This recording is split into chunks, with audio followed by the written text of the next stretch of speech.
एक जगह खड़े रहते हैं तो मजबूती के साथ खड़े रहते हैं, इधर उधर हम लोग नहीं करते, सम्मान नहीं करते, आप लोग डीलिंग करते हैं, डीलिंग करते हैं। नहीं बोलेंगे, नहीं बोलेंगे, ये बोलते आप हैं।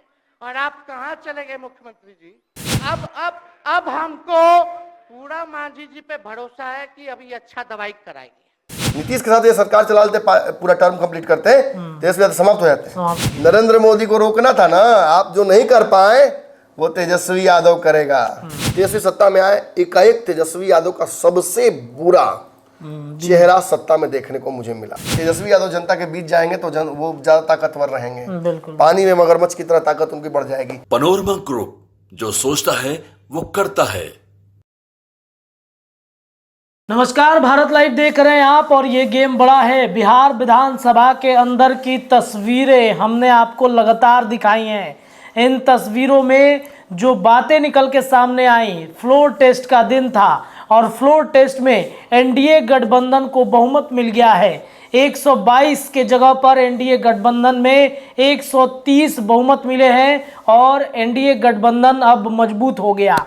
वहीं तेजस्वी यादव की अगर बातचीत करें तो तेजस्वी यादव ने बहुमत साबित तो नहीं किया, लेकिन सदन के अंदर ऐसी ऐसी बातें बोल दी जिससे हर तरफ उनकी चर्चा होने लगी है। नीतीश कुमार पर ऐसे ऐसे खुलासे उन्होंने कर दिए हैं, ऐसी ऐसी योजनाओं के बारे में बता दिया है जिससे सुनने के बाद खुद नीतीश कुमार आश्चर्यचकित हो गए। उनका जो बॉडी लैंग्वेज था या फिर नीतीश कुमार जब उठे तो काफ़ी गुस्सा भी हुए थे। हालांकि नीतीश कुमार के बोलने कि जब जैसे ही शुरू हुआ वैसे ही सभी विधायक आरजेडी के एक एक करके बाहर निकलने लगे। अब सवाल ये उठता है कि तेजस्वी यादव पुराने फॉर्म में तो लौट गए हैं, क्या कुछ बड़ा तैयारी कर रहे हैं? 2024 में 25 में बहुमत साबित कर देंगे क्या? इस पर भी अब तेज चर्चाएं हो रही हैं। 24 में तो नहीं, लेकिन 25 में बहुमत तो अपना तेजस्वी यादव साबित कर ही सकते हैं। चलिए विशेष चर्चा अपने संपादक नमन मिश्रा सर से करते हैं कि सर, तेजस्वी यादव के द्वारा जो बयान आज दिया गया सदन के अंदर में, मुझे वो पुराना दिन याद आने लगा जब 2020 में वो विपक्ष में बैठे थे, ऐसी ही भाषणें किया करते थे। अभी 1 साल 1.5 साल से चुप थे, जैसा मतलब बोला जा रहा था वैसा कर रहे थे। आज फॉर्म में वापसी हुई है। क्या फिर 25 में तेजस्वी यादव मुख्यमंत्री के तौर पर तैयारी कर रहे हैं क्या अपने लिए? देखिए, सबसे पहले तो मैं नीतीश कुमार जी का बहुत बहुत धन्यवाद देना चाहूँगा हाथ जोड़कर कि उन्होंने तेजस्वी यादव को वापस लौटा दिया बिहार को जी। और दूसरा, तेजस्वी यादव को ये कहूँगा हैट्स ऑफ, हैट्स ऑफ।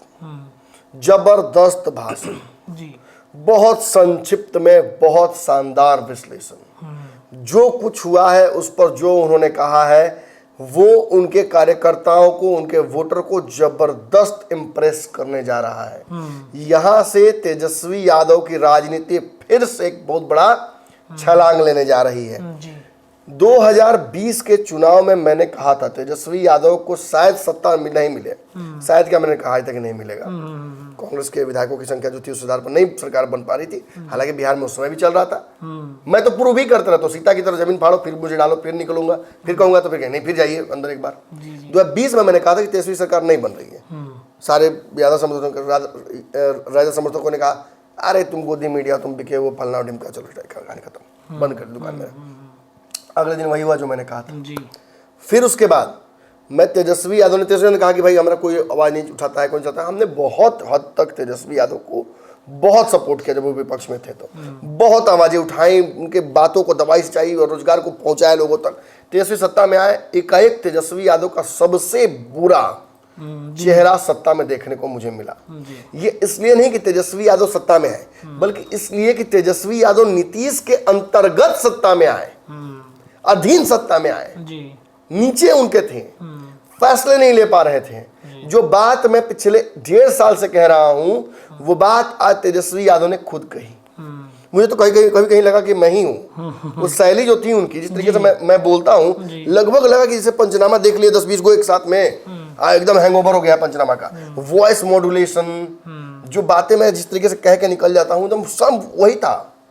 कई बार तो लोग अपना बड़ाई कर लगे, कई बार तो लगा जैसे कि मतलब मिरर रिफ्लेक्शन। बिल्कुल बिल्कुल सर, हम भी चर्चा कर रहे थे कि इस 18 दिन में सारे 18 एपिसोड देख गए हैं लगता है तेजस्वी। नहीं मतलब लगा जैसे कि आईना देख रहा हूँ, जो बातें मैं बोलता था वो बातें वो आज बोल रहे थे, जो जिस बात से मैं इत्तेफाक रखता था वो आज उन्होंने इत्तेफाकी दिखाई। जी जी। और सबसे बड़ी बात कि तेजस्वी यादव ने एक भी ऐसी बात नहीं कही जिससे उन्हें कोई नौवीं फेल कह दे, राजद के इनडिसिप्लिन को दिखा दे, या ये कह दे कि सत्ता बहुत लोलुप है, सत्ता के लिए बेचैन है। बहुत शानदार भाषण, हम तो उसका ब्रेकडाउन करेंगे। जी। नीतीश कुमार के संबोधन और नीतीश कुमार के प्रति जिस तरीके से उन्होंने श्रद्धा दिखाई, जी प्रेम दिखाया, सम्मान दिखाया, वो अकल्पनीय था आज। जी। मुझे आज नहीं लगा था कि वो सम्मान दिखाए। नीतीश कुमार को जरूर उन्होंने कहा कि 9वीं बार आपने मुख्यमंत्री का शपथ लिया, लेकिन ये सवाल जरूर जवाब दीजिएगा चाचा कि आखिर 5 ही साल का एक टर्म होता है, उसमें तीसरी बार शपथ क्यों ले रहे हैं और अभी टर्म बाकी है 2 साल दूसरा। किस मुंह से जाइएगा जनता के पास में, ये भी वो बोल रहे थे, जो बात मैं लगातार कहता आ रहा हूं आप लगातार कहते आ रहे थे जी। कि आप जदयू के जो विधायक हैं वो किस मुंह से जाएंगे जनता के पास, क्या कहेंगे कि भाई हम बोले, जनता बोले यार 2 बार क्यों पलट गए भाई, एक बार नहीं बुझाया, समझ में आया आपको, तो आपसे नहीं चलेगा सरकार। मतलब तेजस्वी यादव ने नीतीश कुमार को हर लेवल पे एक्सपोज किया आज, लेकिन ससम्मान नीतीश कुमार को ये तक कहा कि यार हम तो आपके कहने पर आए ना, मैंने तो कहा था कि आपको नहीं लेंगे। तेजस्वी ने वही बात की जो मैंने कहा था कि तेजस्वी यादव को बाहर सपोर्ट करना चाहिए। निश्चित तौर पर तेजस्वी ने यह प्रपोजल रखा था, विजय चौधरी को और विजेंद्र यादव को उन्होंने सामने ही बेइज्जत किया कि क्या हम नहीं कहे थे कि बाहर सपोर्ट करेंगे हम आपको। जी जी जी बिल्कुल। मैं बाहर सपोर्ट करता हूं, सरकार चलाई, कोई माइकल हिला नहीं पाएगा, लेकिन आपने क्या कहा, आओ हम मन मार कर आए, सत्ता में आपके हिस्सेदार बने। तो मैंने पहली शर्त क्या रखी थी कि नौकरी देना होगा, आपने कहा पैसा कहाँ है, बाप के पास से लाओगे। लेकिन सच्चाई यही है कि तेजस्वी यादव ने उसका भी जुगाड़ किया, सचिव की बात भी खोली, कैसा सचिव को नीतीश कुमार ने भेजा और सचिव बोले कहाँ पैसा है, एक्टिंग करके तेजस्वी ने बताया भाई। जी जी जी। शानदार भाषण था, शानदार भाषण था। विपक्ष के नेता के तौर पर तेजस्वी यादव बिहार में फिर आ गए, स्थापित हो गए। वेलकम बैक तेजस्वी, हमें यही तेजस्वी पसंद है, हमें जातिवादी तेजस्वी पसंद नहीं है। हमें जो जिस तेजस्वी को राइट ऑफ कर दिया जाता है कि अरे वो तो नीतीश के पीछे पीछे घूमता है, अरे वो तो मौका परस्त है, अरे वो तो सीबीआईडी के चक्कर में पड़ा रहता है, अरे वो तो फंसा हुआ है, भ्रष्टाचारी है, वो तेजस्वी नहीं। हमें ये तेजस्वी चाहिए जो भाजपा और नीतीश कुमार के गठबंधन की छाती पर बैठकर मूंग दले। नीतीश कुमार को लेकर जो बातें उन्होंने कही उसमें कई बातें खुली कि जो एक बड़ा लिस्ट निकाला गया रिक्तियों का, तेजस्वी यादव निकाला और उन रिक्तियों को भरने की बात कही कि भाई ये रिक्तियां भरे जाए। चाचा ने कहा पैसा कहाँ है, तो पैसा का उपाय किया जाए, सृजन किया जाए पैसा का, रोजगार का अवसर निकाले जाए। फिर उन्होंने कहा कि क्रेडिट की बात कर रहे थे, क्यों क्रेडिट ना ले, अरे नमन मिश्रा क्या बोला था अखबार दिखाकर, क्या कहा था मैंने अखबार दिखाकर, तेजस्वी कहाँ है इसमें जी, अब याद पड़ा है, उस समय भूल गए थे, अब याद पड़ा है, लेकिन देर आए दुरुस्त आए जी, देर आए दुरुस्त आए। ये रोजगार का मुद्दा छोड़ना नहीं है। तेजस्वी यादव के सलाहकार कितने परिपक्व हैं वो तो समझ में नहीं आया, लेकिन तेजस्वी जरूर परिपक्व हो गए ये समझ में आ गया। एक दिलचस्प घटना ये घटी है सर कि जब राज्यपाल अभिभाषण कर रहे थे तो जब नौकरी की बात आई कि राज्य में इतने नौकरियां मिली हैं, तो तेजस्वी यादव बगल में बैठे थे, नीतीश के ऐसे इशारा कर रहे हैं कि सर हम दिए हैं नौकरी, क्रेडिट ले रहे थे कि हम नहीं, आज बहुत ही इंटरेक्टिव और बहुत शानदार पहलू तेजस्वी की राजनीति का मुझे दिखा। और मुझे ही नहीं, बिहार में एक बहुत बड़े बहुसंख्यक जनसंख्या को जो कि तेजस्वी से इत्तेफाक नहीं रखता है, कुछ जाति के चलते नहीं पसंद करते तेजस्वी यादव को, कुछ उनके पिता के बैगेज के चलते, और कुछ तेजस्वी के अग्रेसिव पॉलिटिक्स जो करती है उनके पार्टी उसके चलते। लेकिन तेजस्वी ने आज अपना एक ऐसा चेहरा दिखा दिया जो उन सवर्ण वोटरों को भी कहीं ना कहीं लुभाएगा, और नीतीश कुमार के खिलाफ जो एंटी इनकम्बेंसी है इसका फायदा तेजस्वी उठा सकते हैं। लेकिन तेजस्वी यादव जो बातें कह रहे थे उसमें वो फंस भी रहे थे। जब वो आरोप लगा रहे थे नीतीश कुमार पर कि क्रेडिट हम क्यों ना ले, तो कहीं ना कहीं क्रेडिट उन्होंने नहीं लिया वक्त रहते। आज जरूर वो सदन का उपयोग, मैंने कहा भी था आपसे, ये सारा ड्रामा जो कोई खेल नहीं होने वाला है जी, ये सारा ड्रामा तेजस्वी यादव ने रीलॉन्चिंग के लिए यूज किया आपने, कि वो सदन के पटल पर सबसे बेहतरीन भाषण दे, और पूरे भाषणों को देख ली सुनकर सबका, मैं एकदम क्लैरिटी के साथ कहता हूं, यही स्पष्टवादिता मेरी है जी। और यही कहीं ना कहीं मेरा जो कहा सकता है मेरी पूंजी है। तेजस्वी निश्चित तौर पर सबसे बेहतरीन भाषण पूरे दिन का उन्होंने दिया। बिल्कुल सर। किसी ने उनके आसपास तक नहीं पहुंचे कोई। सम्राट चौधरी अग्रेसिवली बोलने लगे, लेकिन फिर भी तेजस्वी यादव के वाली जो क्वालिटी ऑफ उन्होंने भाषण दिया वो नहीं था दूर होता। नहीं था बिल्कुल। कई मुद्दों पर तेजस्वी यादव ने कहा कि मोदी के खिलाफ लड़ने की बात आई तो किसने शुरू की? आपने शुरू की। आपने कहा था ना कि बच्चों को बढ़ाएंगे, तेजस्वी यादव को आगे आपने मेरे सामने कहा 15 साल वाली बात मैं भूल गया। आपने हमारे विभागों में छेड़खानी की, हमने बम भूल गए। आपने विधायक तोड़ने की कोशिश की, वो आपने हमारे लोगों को अपमानित किया, हम सब भूल गए। क्यों? क्योंकि आपने कहा था कि एक ध्येय है, मोदी जी को रोकना है। आप डर गए, आप भाग गए बीच रास्ते से। हमको उससे कोई दिक्कत नहीं है। सम्मान आपका हमेशा है, रास्ते आपके लिए हमेशा खुले हैं। जब वहां से फिर चोट खाइएगा तो हम यहाँ हैं जी जी। लेकिन अब वो वाली दोस्ती नहीं होगी। अब आपको सम्मान केवल दिया जाएगा। और ये सारी बात कहकर नीतीश कुमार को उन्होंने कटघरे में भी खड़ा कर दिया, नीतीश की फजीहत भी कराई और नीतीश को ऐसी स्थिति में डाल दिया कि नीतीश झेप गए। कुछ बोल ही नहीं पता है कैसे कैसे नीतीश कुमार कुछ कर रहे थे। जी जी जी। लगा कि मैंने असहज हो गए नीतीश कुमार, लेकिन तेजस्वी ने बहुत असहज भी नहीं किया नीतीश को। ये भी नहीं बार बार कि पलटू राम या पलट गए या उस पर नहीं फोकस किया। उनका ठीक है, आपकी कुछ तो मजबूरी आपकी रही होंगी ना, आप पलट गए, चलिए कोई बात नहीं, लेकिन अब वहां गए हैं तो वहां ईमानदारी से रहिएगा। बिहार में हमने जो शुरू कर दिया पैटर्न रोजगार देने का, इसको लागू करिएगा। ओल्ड पेंशन स्कीम लाइएगा, किसानों को जो उनकी बंदोबस्ती है उसको कीजिएगा। ये समस्याएं नहीं आनी चाहिए फिर दोबारा। आशा कार्यकर्ताओं के बारे में वो कह रहे थे कि आशा कार्यकर्ता के बारे में हम अंत में फाइल पहुंचाए थे वित्त मंत्री जी के पास कि मानदेय बढ़ा दीजिए, पैसे नहीं है, वो भी बेइज्जत कर दिया उन्होंने। विजय चौधरी और विजेंद्र यादव को तो पूरा बेइज्जत किया गया, मतलब बहुत शराफत से उनको तमाचे मारे गए, राजनीति में कहा जाता है। उसके बाद अब हम नीतीश के बाद आते हैं सम्राट चौधरी और विजय सिन्हा पर। सम्राट चौधरी को कहा कि आप कहते हैं कि माँ हमारी है भाजपा, राजद फिर क्या है? राजद है ना, माँ है, कह रहे माँ और बाप दोनों है राजा। हाँ। और फिर उन्होंने ये भी कहा जी कि सुनिए जो सदन की प्रक्रिया है इसमें एमएलसी नहीं बैठते हैं, जाइए आप बाहर। जब सम्राट चौधरी को बाहर गेट आउट कर दिया। विधानसभा के अध्यक्ष की वोटिंग की बात जब चल रही थी कहा गेट आउट, जाइए आप बाहर। और बेचारे उठ के चले भी गए सम्राट चौधरी। सम्मान उन्होंने किया उस प्रोसीडिंग का, हालांकि ऐसे कोई कागज में नहीं लिखा हुआ, लेकिन वो हट गए वहां से। इसके बाद विजय सिन्हा को भी उन्होंने रगड़ा कि 3 बार आप भी पलटे हैं। पहले आप विधानसभा के अध्यक्ष बने, फिर नेता प्रतिपक्ष बने और फिर आप डिप्टी सीएम बने हैं। एक ही टर्म में 3 बार आप बन गए। आपको भी जनता के पास जाना है विजय जी, सोच के जाइएगा। उप मुख्यमंत्री के उप मुख्यमंत्री बोल रहे थे उप मुख्यमंत्री के उप मुख्यमंत्री जी। सम्राट चौधरी का दिन है, आप ये कहने की कोशिश कर रहे थे। तो इनका भी अच्छा फजीहत हुआ, बाकी दोनों लोगों का तो हुआ ही। और निश्चित तौर पर तेजस्वी यादव ने जो भी बातें कही वो बहुत सृजनात्मक थी, बहुत प्रोग्रेसिव थी, बहुत ही सुकून देने वाली थी।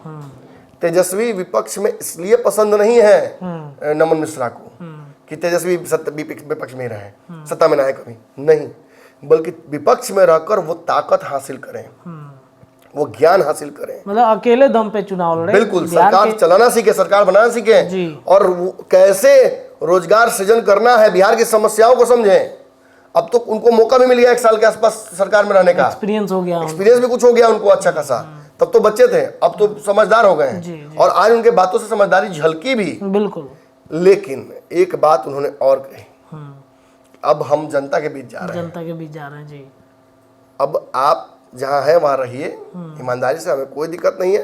कांग्रेस से आप कह रहे थे ये वाली बात, कांग्रेस से हमने बात की आपके लिए, आपके नाम पर तो कोई तैयार नहीं हो रहा था और मैं तो आपके पास आना नहीं चाहता था जी, लेकिन हम आपके पास आए इसलिए क्योंकि सभी विपक्ष के नेताओं ने कहा कि जाइए तेजस्वी जी, उनको सपोर्ट कीजिए। और आपने कहा था कि आप मुझे मुख्यमंत्री बनाएंगे, आप खुद पीएम बनना नहीं चाहते हैं, मुझे सीएम बनने का कोई हड़बड़ी नहीं था। हमने ये तक कहा आपसे जब आप असहज हुए, फिर भाजपा के जाने की खबर आई कि हम बाहर सपोर्ट करते हैं, आप सरकार चलाइए, भाजपा कुछ नहीं बिगाड़ पाएगी आपका, कोई नहीं कुछ पाएगा, लेकिन आप नहीं कर पाए। निश्चित तौर पर नीतीश कुमार की राजनीति का सबसे निचला स्तर तो ये रहा। बिल्कुल। और अब तक तो उनके विधायकों को तोड़ नहीं पाया था, आज विधायक भी टूटे, उनके विधायक भी टूटे हैं जी। तो अब इसके बाद नीतीश कुमार के लिए क्या आगे लिखा हुआ है ये नीतीश भी जानते हैं और शायद ही वो भाजपा को छोड़कर अलग हों। मतलब वो भविष्य देख लिए हैं कि आज ये स्थिति हो गई, विधायकों को मनाने के बावजूद भी नहीं माने, 45 से 43 विधायक हो गए, उधर से 3 को का व्यवस्था करना पड़ा आरजेडी के तरफ से कि भाई आइए हमारा समर्थन कीजिए। तो अब ये समझ चुके हैं सर कि अब छोड़ के जाएंगे तो शायद बिखराव हो जाएगा। नहीं, संजीव सिंह और बीमा भारती और बाकी कई विधायक नाराज थे, वोट उन्होंने जरूर किया, वो प्रस्तुत भी हुए, लेकिन आज इस बात से थे कि आप पूछते कहाँ हैं हमसे पलटने से पहले। हम बयान कुछ और दे रहे हैं तो तक पता चला नीतीश पलट गया, पलटो बयान अपना। तो ये क्रेडिबिलिटी एक जनप्रतिनिधि की खोती है। वो जाता है जनता के बीच तो कहता है तुम पलटू के नेता हो। ये बहुत खराब लगता है। और इसी पर तमाचा, कहीं ना तमाचे पर तमाचे तेजस्वी ने दिए, इज्जत के साथ तमाचा मारा और ये भी कहा कि आप जो नहीं कर पाए चाचा वो हम करके दिखाएंगे। नरेंद्र मोदी को रोकना था ना, आप जो नहीं कर पाए वो तेजस्वी यादव करेगा, आपका भतीजा करेगा, करके दिखाएगा और इसी से आपको श्रद्धांजलि देगा, सम्मान देगा। ये बड़ी बात है, ये बड़ी बात है जी। बिल्कुल बिल्कुल। उनकी इतनी बड़ी राजनीति को नीतीश कुमार के एक बार में ही उस तेजस्वी यादव ने पी लिया, सागर में गागर, नहीं सॉरी गागर में सागर, गागर में सागर भर दिया एक बार में ही। तो ये मजेदार था और एक युवा पत्रकार के तौर पर ये देखना भी बड़ा ही दिलचस्प था, बड़ा अविस्मरणीय था कि कैसे तेजस्वी यादव ने एक विपरीत परिस्थिति में अपना धैर्य रखा, साहस रखा और ये समझ में आया कि तेजस्वी यादव ही क्यों, जो बार बार एक दावा लगता है कि परिवारवाद वाला ठप्पा, ये ठीक है, इनके परिवार के कई लोग हो सकते हैं, उन पर आप आक्षेप लगा सकते हैं, लेकिन तेजस्वी ने आज ये साबित कर दिया कि वो अपने पिता के परछाई नहीं बल्कि अपने पिता के समानांतर एक नेता है। ठीक है, सब कोई लालू यादव नहीं बन सकता है, लेकिन तेजस्वी यादव ने, जैसे चिराग ने कुछ दिनों में साबित किया अपनी जो उपयोगिता बिहार की राजनीति में और चेहरा बनाया, उसी तरीके से तेजस्वी यादव के पास भगवान ने, महादेव ने फिर मौका दे दिया कि जाओ तेजस्वी। डूबी हुई राजनीति तेजस्वी यादव की खत्म हो जाते तेजस्वी यादव। बिल्कुल। नीतीश के साथ ये सरकार चला लेते, पूरा टर्म कंप्लीट करते हैं, तेजस्वी यादव समाप्त हो जाते हैं, समाजवादी से बड़े नेता आ जाते और चिराग पासवान। लेकिन फिर मौका भगवान ने दे दिया, जाओ तेजस्वी, तेजस्वी भव यहाँ से वरदान है। और अब जाकर सच बताता हूं मैं आपको, अब जाकर भाजपा और उनको चिंतित होना चाहिए। तेजस्वी यादव अगर इस वेग में जनता के पास गए और यहां से जनता अगर एक्सेप्ट कर लेती है तो बहुत मुश्किल होगा। 24 का तो नहीं कह रहा हूं मैं, 25 की बात मैं कर रहा हूं। 25 में मुश्किल होगा, टफ कंपटीशन देंगे तेजस्वी यादव। तो जदयू में मुझे लगता है कि सर बिखराव हो जाएगा, तब भी बिखराव होगा, भागने की स्थितियां उत्पन्न हो जाएंगी, क्योंकि नीतीश कुमार को सेट करने के लिए प्लान तो बीजेपी ने भी बना लिया है सर। निश्चित तौर पर अब नीतीश कुमार के पास रास्ता भी नहीं है, भाजपा के रहमो करम पर चले गए अब नीतीश कुमार। अब यहाँ से कुछ करेंगे तो तेजस्वी यादव एक्सेप्ट तो नहीं करेंगे, नहीं करना चाहिए, मुझे लगता है नहीं ही करेंगे। लेकिन हाँ, एक संभावना है, उन्होंने कह दिया कि हम दरवाजे खुले सपोर्ट करेंगे हमेशा, दरवाजे खुले और बाहर से सरकार का समर्थन कभी भी करने के लिए तेजस्वी यादव ने बोलकर मैंने एक पेच फंसा दिया है कि अब नीतीश कुमार भाजपा को जब भी कहेंगे बोलो बाहर समर्थन करेगा वो, तुम बोलो क्या करना है जी। ये एक पेज फंसता दिख रहा है। और बताइए और कौन कौन से पॉइंट्स उन्होंने बताए हैं? देखिए, जीतन राम मांझी पर उन्होंने कहा कि आप बगल में ही घर बनवा लीजिए। आप तो कह रहे थे कि दवाई देके तबीयत खराब किया, अब बैठ के दवाई दीजिए उनको, बैठ के दवाई देते रहिए उनको बैठ करके। और सर जिस तरीके से 3 जो उनके विधायक थे वो जब गायब हुए, उस पर भी उन्होंने बड़ा कटाक्ष किया है। बहुत कुछ तो बोला नहीं है, लेकिन एक कटाक्ष जरूर किया है कि भाई गए हैं उधर तो गड़बड़ होगा, तो आपके लिए तेजस्वी। प्रहलाद यादव, चेतन आनंद और नीलम देवी को उन्होंने कहा कि आप चले गए जरूर छोड़ के मुझे, जी जी, लेकिन याद रखिएगा मैं आपके लिए हमेशा खड़ा हूँ, जी बिल्कुल, कभी आवश्यकता पड़े तो मैं यहीं हूँ। जी जी जी, ये बड़ी बात थी जी। और सर इन्होंने तेजस्वी ने बड़ा दिल दिखाया अपने पूरे भाषण में। बिल्कुल। और साथ ही साथ सर बहुत सारी बातें जो हैं वो नीतीश कुमार के ऊपर भी उन्होंने कही है, जीतन राम मांझी के ऊपर में भी उन्होंने कहा कि जीतन राम मांझी जी आप तो बेइज्जती सह नहीं रहे थे, आप बीमारी का तगादा दे रहे थे कि बीमार हो गए हैं। और बहुत सारी बातें जैसे कैकेयी और मंत्रा का प्रकरण उन्होंने सुना दिया कि मंत्रा, मुझे लगता है कि उन्होंने सीधे तौर पर अशोक चौधरी और कुछ लोगों को घेर दिया, कैकेयी कह दिया। और उन्होंने ये भी कहा कि नीतीश जी आप राम हैं, अब दशरथ हैं और मैं राम हूँ, जी मुझे बनवास आपने भेज दिया लेकिन मुझे आपसे कोई दिक्कत नहीं है, मुझे आपने बनवास नहीं भेजा है बल्कि जनता के बीच भेजा है, अब जनता का प्यार मुझे मिलेगा। और वही कहीं ना कहीं मेरा विश्लेषण जो मैं कह रहा था वो सटीक वहां बैठा कि तेजस्वी यादव जनता के बीच जाएंगे तो वो ज्यादा ताकतवर रहेंगे, पानी में मगरमच्छ की तरह ताकत उनकी बढ़ जाएगी। और यहाँ कहीं ना कहीं महादेव ने, बार बार कह रहा हूँ, सुन ली तेजस्वी की बात। तेजस्वी शायद अपने मन में नहीं सोच रहे होंगे, उनको लग रहा है सत्ता छूट गया उनसे, लेकिन ऊपर बैठा हुआ कुछ बड़ा स्क्रिप्ट उनके लिए लिख रहा है। अब जाकर बिहार की राजनीति में वास्तविक तेजस्वी यादव की एंट्री हुई है। मेरे भाई, मेरा विश्लेषण अगर विश्वास है तो याद रखना, तेजस्वी यादव यहाँ से बड़ी कहानियां लिख सकते हैं। अब सबसे बड़ा पेच यहाँ ये फंसता है कि जो पुराना बैकलॉग है उसको क्लियर करना होगा। पहले से जो समस्याएं हैं ईडी सीबीआई की, उनसे छुटकारा लेना होगा। ये सारी चीजें होंगी तो धीरे धीरे तेजस्वी की जो गाड़ी है वो पटरी पे आएगी। और निश्चित तौर पर जो आज भाषण देखने को मिला तेजस्वी यादव का, मैं तो बहुत खुश हूँ। मुझे लोकतंत्र की यही खूबसूरती पसंद है। मैं बदलाव का वाहक बनना चाहता हूँ, मैं बदलाव का विश्लेषक बनना चाहता हूँ, मैं बदलाव का दर्शक बनना चाहता हूँ, और बदलाव तो होना ही चाहिए। जी, मतलब 2025 में भाजपा क्लीन स्वीप आरजेडी की तरफ से। हाँ जी, चलिए देखिए, तो 2025 के चुनाव में एक बड़ी बढ़त कहीं ना कहीं तेजस्वी यादव अपने तरफ करते हुए दिखेंगे, क्योंकि आज जिस तरीके से उन्होंने अपना रूप दिखाया है, जो भाषण दिया है, इस भाषण की चर्चा हर तरफ हो रही है। हर वो युवा जो तेजस्वी को पसंद करता है वो इस भाषण से काफ़ी ज़्यादा प्रभावित भी है। फिलहाल अभी के लिए इतना ही, लेकिन चर्चाएं लगातार भारत लाइव पर जारी है। जुड़े रहिए हमारे चैनल के साथ। बहुत बहुत धन्यवाद। पनोरमा ग्रुप, जो सोचता है वो करता है। अगर ये वीडियो पसंद आई और वह बिहार के राजनीति और बिहारियत से सरोकार रखेनी तो सब्सक्राइब बटन दबा के चैनल के सब्सक्राइब कर ली। ओजे एगो घंटी बा, ओकरा बटन दबा देला से कुल सटीक और मारक खबर रुआ मुफ्त में मिल जाई। अगर रुआ पत्रकारिता के हमनी के नया प्रयोग में सहयोग कर चाहतानी तो ज्वाइन बटन दबा दी। पेटीएम नंबर नोट कर ली 9386816700। धन्यवाद।